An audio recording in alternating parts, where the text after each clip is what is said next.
नमस्ते, हेलो दोस्तों। I hope आप बहुत अच्छे होंगे और आज का नया दिन आपके जीवन में नई खुशियां लेकर आए।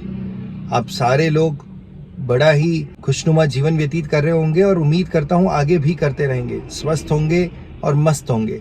आज हम एक कहानी के माध्यम से सीखेंगे कि हम कैसे लाखों में एक बन सकते हैं, कैसे हम लोगों से डिफरेंट बन सकते हैं।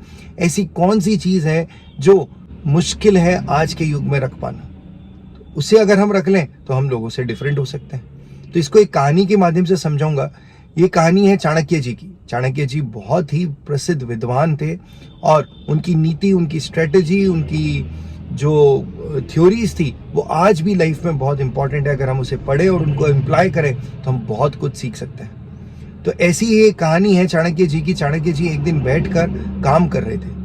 काम करने के दौरान उन्होंने देखा कि उनसे कोई मिलने आया है। जापान का राजदूत आया था मिलने के लिए। तो उन्होंने उस जापानी राजदूत को बिठाया और अपना काम कर रहे थे। उन्होंने कहा, मुझे 2 मिनट का समय दीजिए, मैं फिर आपसे बात करता हूँ। जापानी राजदूत बैठे और उन्होंने अपने काम को पूरा किया। एक समय के लिए पेन रखा और जो दीपक था उसे बुझाकर एक दूसरा दीपक जला दिया।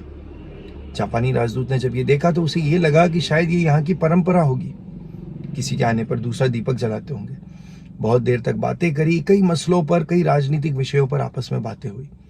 उन्होंने ज्ञान का आदान प्रदान किया दोनों ने, और दोनों ने एक दूसरे के साथ एक हेल्दी संवाद, बोले तो डायलॉग स्थापित किया।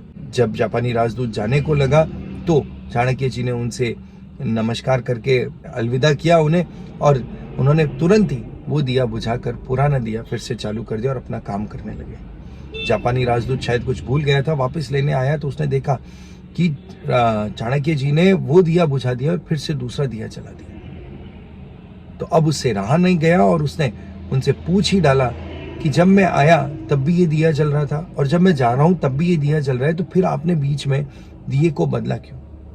तो चाणक्य जी ने बड़ी ही सहजता से जवाब दिया कि उस समय मैं अपने राज्य का काम कर रहा था और ये राज्य के तेल से दिया जलता है। तो जब मैं आपसे मिला था तो वो मेरा व्यक्तिगत मामला था, मेरा पर्सनल मैटर था, और मैं अपने पर्सनल मैटर के लिए मैं देश का तेल नहीं जला सकता। देश का तेल देश के कामों के लिए चलना चाहिए। तो ये थी चाणक्य जी की ईमानदारी।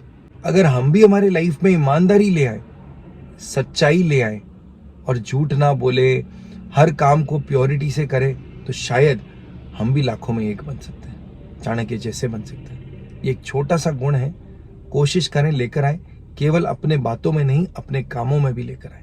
नमस्ते, धन्यवाद। ये थी आज की धीरज की बात।